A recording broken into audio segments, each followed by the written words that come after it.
Hey guys, Infidel1258 here. Tonight I want to get into some frequently asked questions. So I've got the comment section on my YouTube channel pulled up. I'm going to just answer what comes first and what strikes me as important. I encourage you guys to leave your comments and questions on any of my videos. I will go through regularly and try to answer them. And I will send thank yous. So if you leave your IGN, I'll send you a little thank you, assuming I answer your question. Let's get into it.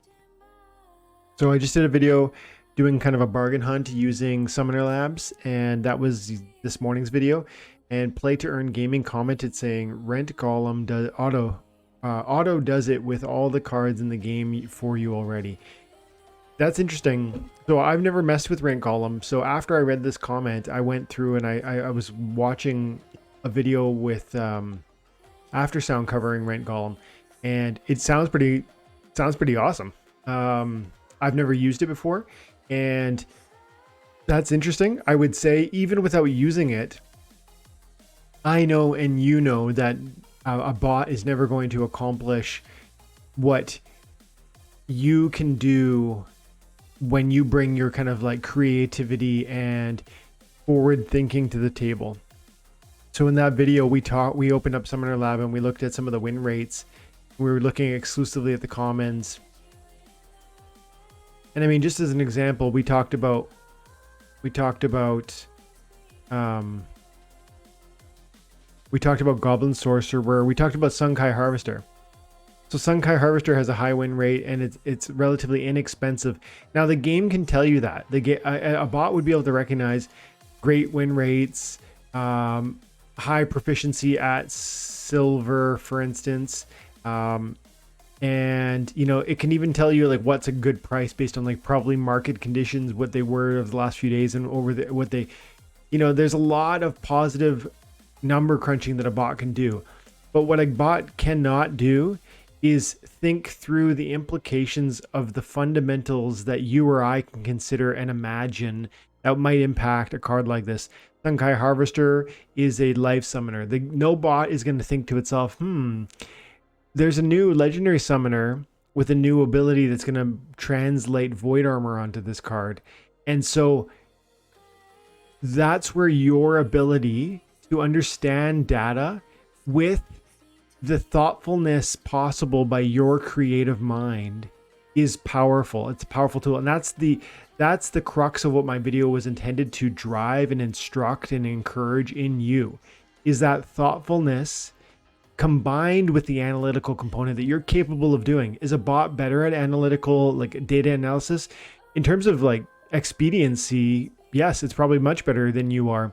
It doesn't have to sleep. It can calculate these things and extract. It can read the entire cached history that they store on their systems and come back with like this card is the best price because it has the greatest win rate and so on and so forth, faster than you possibly could ever do. But that's just raw data crunching. Then you need to bring your creativity to the conversation. And that's what I was trying to encourage in that video. And I think I try and always encourage on this channel.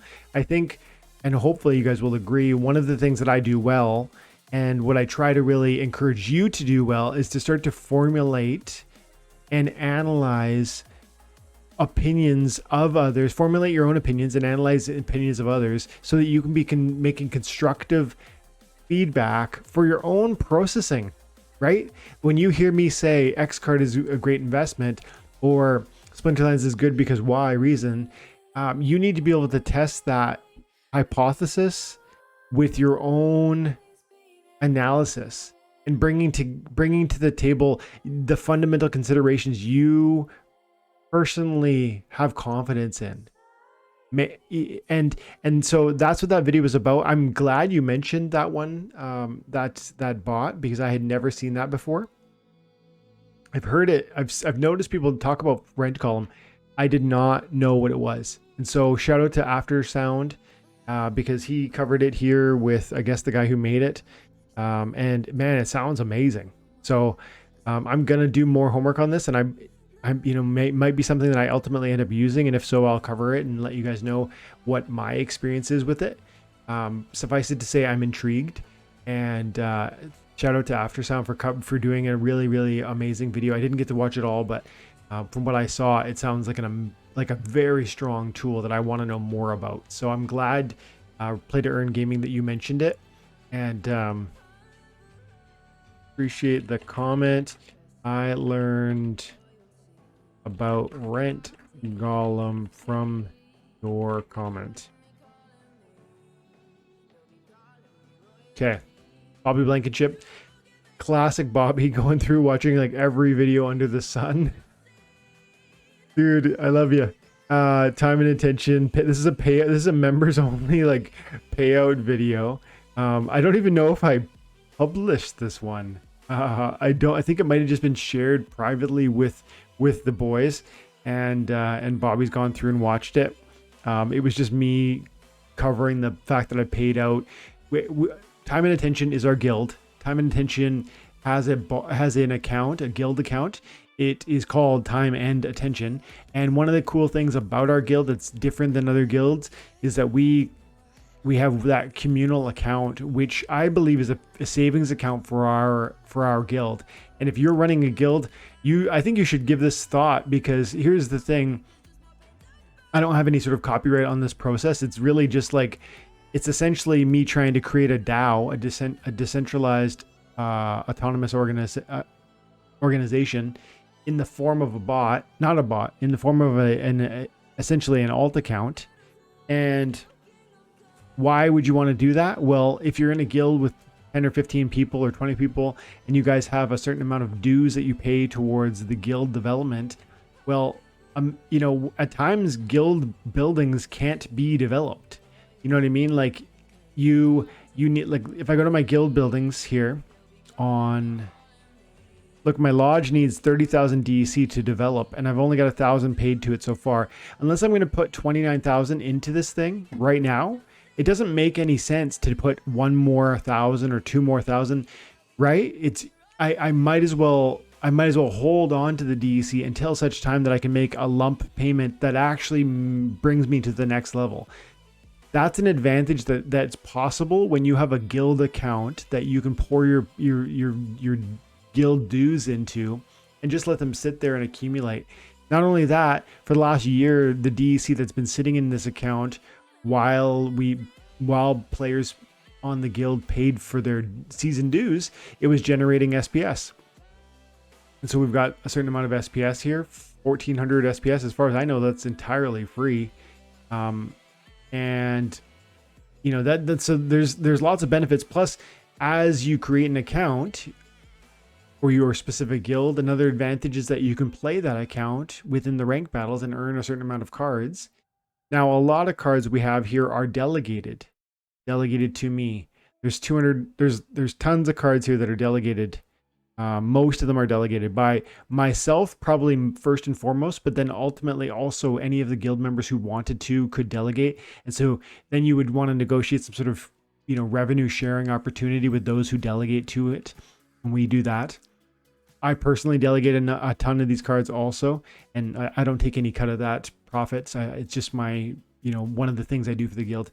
And then we own a certain amount of assets. These are all cards we collectively own that have been earned through the process of playing the game and earning assets for free.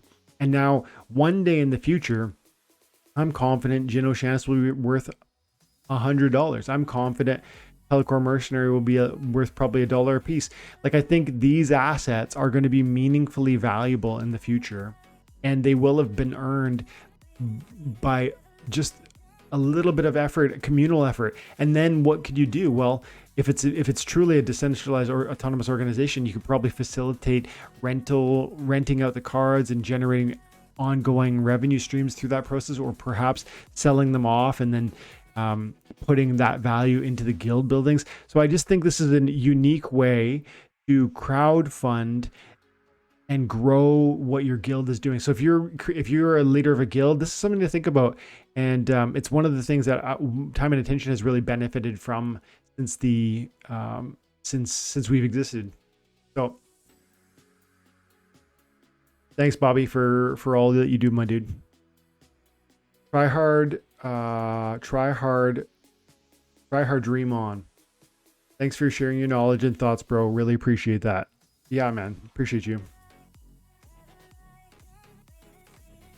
Willie Santiago says, I play that card in gold every time I get a chance. So maybe I'm the one guy. That's wild. That's funny because he's talking about the Sunkai Harvester, I think. And the Sunkai Harvester had very little. I think it was the Sunkai Harvester. Let's see. Let's see here. There is some. So Sunkai Harvester at gold. And yeah, there was like 40 battles. Yesterday, I think there was 12. And so I had been commenting in the video that there's probably literally one person that's playing it at that level, and that's him. And it's got a good win rate. You know, it's a winning. That's anything above 50% is a solid card. It's contributing meaningfully. The data would imply that this card is being a meaningful contributor to those 52% of the battles that it participates, or that 52% of the battles it participates in. And like I said yesterday in that video, this card is interesting because it might be one of those cards that is both effective now. If you look at this silver data, 210 battles, 70% win rate, gold data. This is a small population sample size with which to base conclusions upon, but still that's not bad. It's not a bad win rate. This is worth giving a shot. I would say trying to incorporate into your gold games, but definitely it's a strong candidate to add to your silver play. And with that knowledge and knowing that many players play at silver, this could be a long-term investment from a rental standpoint. Like we're talking 3-4 years when this card is out of circulation and it's scarce. But then people will be looking for it as a rental opportunity perhaps. And simultaneously, it happens to be 3 cents, which is relatively low. And we know Rathe, the legendary summoner, is going to add new utility to life monsters with armor. And so perhaps you could make an argument that new opportunity is not priced in because this is such a small, trivial value for 1 BCX of any card, frankly. So anyways, it was a good video. I'm glad you guys enjoyed it. Let's see here. Willie says, oh, no, Mitch says, I think the life cards with a lot of armor and sub 50% win rate will have a much higher success rate once the new summoner's out, like Chaos Knight and Blinding Reflector. Yes, I just generally agree without even looking at the win rates. First of all, Chaos Knight's quite good at the higher levels, but still feels a bit niche because of the fact that she's vulnerable to magic. Let's go white. Let's specifically white. I think she might be a rare. I'm gonna look at rewards and chaos.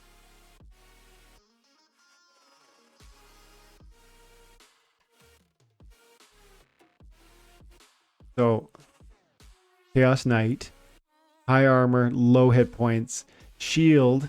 Once this turns into void armor because of Rathe, yes, this will be a strong candidate, and only 5 cents per BCX. Decent win rate at gold. Almost never being used at diamond, but I think I like this. I use this card regularly. That honestly, that could be me. I might use this 24 times in the last 2 weeks, kind of thing. Twice a day, 3 times a day, because I like the Inspire and I like the shield. I'll put this as a sneak attack defense card, and then I'll use it to essentially be a support monster that's buffing. It's both protecting me from a sneak attack because of the shield, and it's inspiring my front end monsters or my sneak attack if I've got a sneak attack play like the Silver Shield Assassin. So I love this card. I think it's a great price. I think that's a steal, and I would agree that that's going to be a strong benefactor for the new summoner. And the other one he mentioned, let's comment on that too.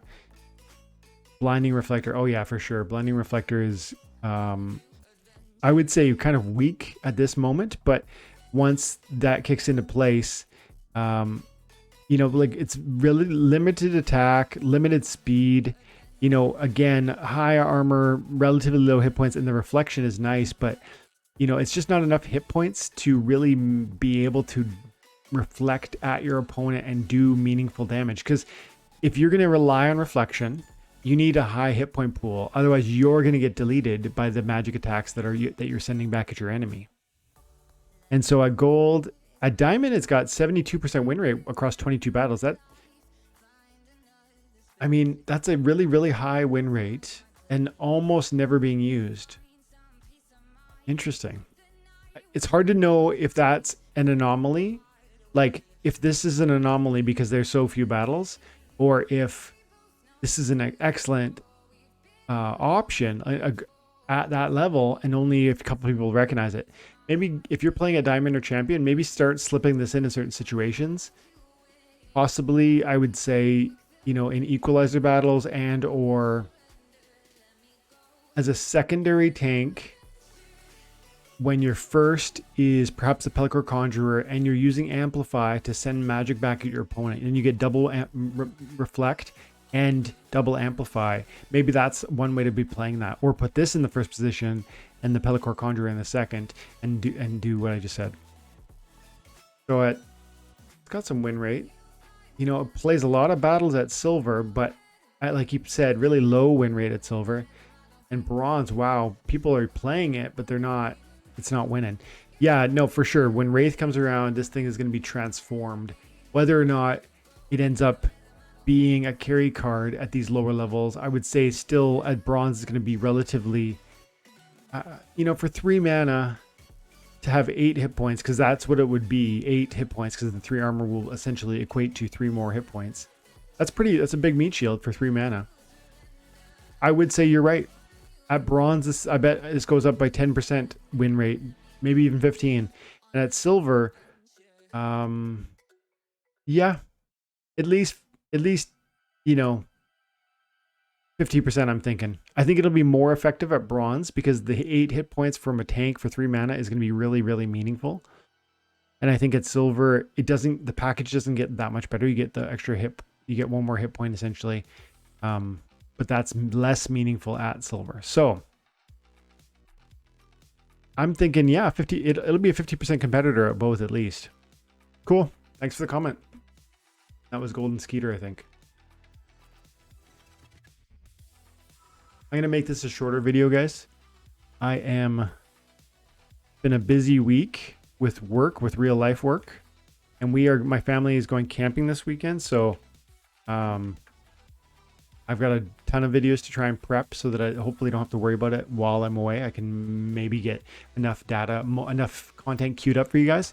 Also, I won't be there Friday night for the live event with Splinterlands TV, but Jim Morgan has agreed to cover my shift. So he's going to be hanging out on Splinterlands TV from 9 p.m. to 11 p.m. Pacific Standard Time. Please go hang out with him, make him feel welcome, encourage him, because it's a real honor to me that a good friend, steps in and helps me in that way. And so, Jim, if you're watching this, buddy, I really appreciate it. And guys, go hang out, blow up the chat, ask your questions, encourage, and just be present to have some fun with them. Let's try and do 2 more questions. Bon Galabon says, Pelacor Mercenary is awesome. Yes, he is. Absolutely. Yellow, good old Yellow. You know, seeing results from summoners in Diamond or Gold being that Quicks outperforms Jotun or Llama and even Kitty, well, I think it's pretty clear that since many people are using 1 BCX Llama Kron and 1 BCX Jotuns and such things, it is not really a fair competition. So we have to keep that in mind. This is a good point. So we have to keep that in mind when comparing them maxed out versus Quicks. We can use our significantly more leveled up than him. Yeah, this is a strong point. So in this video, I noticed, like, first 5 minutes of the video, I was surprised by something. I was talking about how I use Summoner Lab to assess which summoners I would like to rent. And one thing I did was I went through and I was like,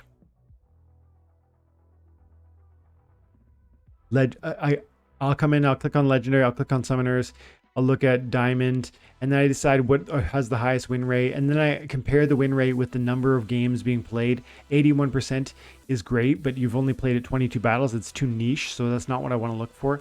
Prince Rin's got a good amount of win rate, again, quite low in the battles, and I'll do this until I find somebody who's got kind of a fair amount of battles and a good win rate, and then I'll probably rent them. And I was struck by, it was at silver, I think. At silver, Quixadivi has a 71% win rate. And that's a good amount of battles. And then you compare that to Jotun, who has a 56% win rate. It's 900 battles. And I was just surprised by that. And so I mentioned it. And now the comment from Yellow is like, you just have to be careful analyzing data. I do think I kind of said that a couple of times in the video, that this data needs to be taken with a grain of salt for a number of reasons. One of which I didn't mention, which he has commented on here and is worth noting, is that people in silver will rent a level 1 Jotun to compete in silver. And that needs to be understood because it's impacting Jotun's win rate at silver within the silver leagues. True. Definitely true. But I would say also at silver, one of the other considerations that I didn't mention, because there are many considerations. Another one is that silver doesn't have a lot of 99 mana matches. And so 4 mana versus 7 mana is a big difference. And so that is another gigantic reason why Quicks Devious at the lower levels will have a meaningful, an impressive win rate, and perhaps why Jotun will have less of an impressive win rate compared to higher levels where it starts to, well, there's only 46%, but that's probably the same thing. Because I do think when Jotun is used maxed out, there's no way he's got a 46% win rate. Look at that. Best mana cap. When the right mana cap comes along, Jotun dominates. And so you're right. You need to be careful when you understand the data.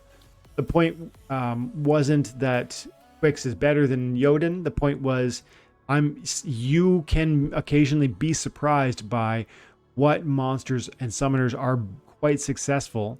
And that's why it's important to use tools like Summoner Lab in order to analyze how the meta is reflected in the data you have access to.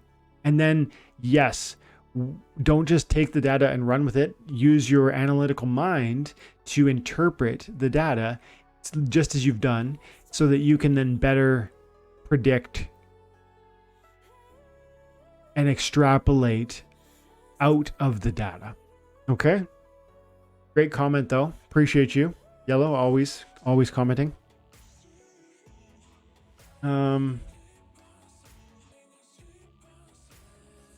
Brian Couch, how is Little League a best for Ever Hungry Skull? It costs 5. Oh yeah. I think I might have said that was a real, maybe level up, no magic rule sets.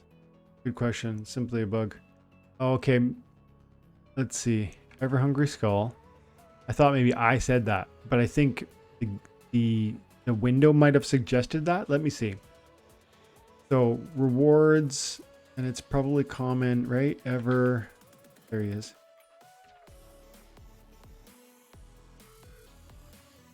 Best rule sets. Okay.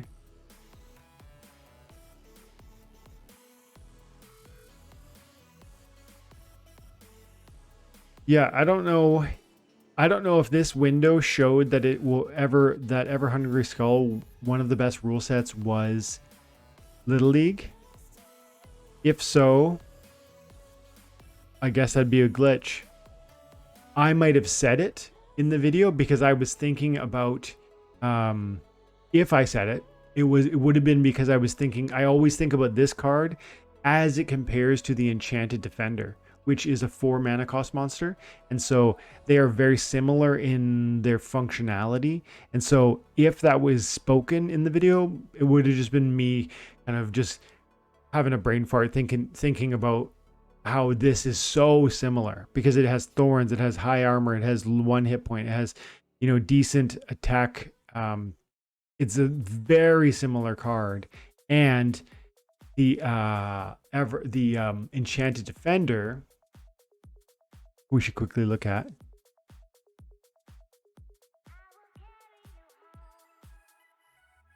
The Enchanted Defender is a 94-cent card. I think we talked about that in that video, saying this is so expensive and they're very similar, and the other one is a 1 penny card.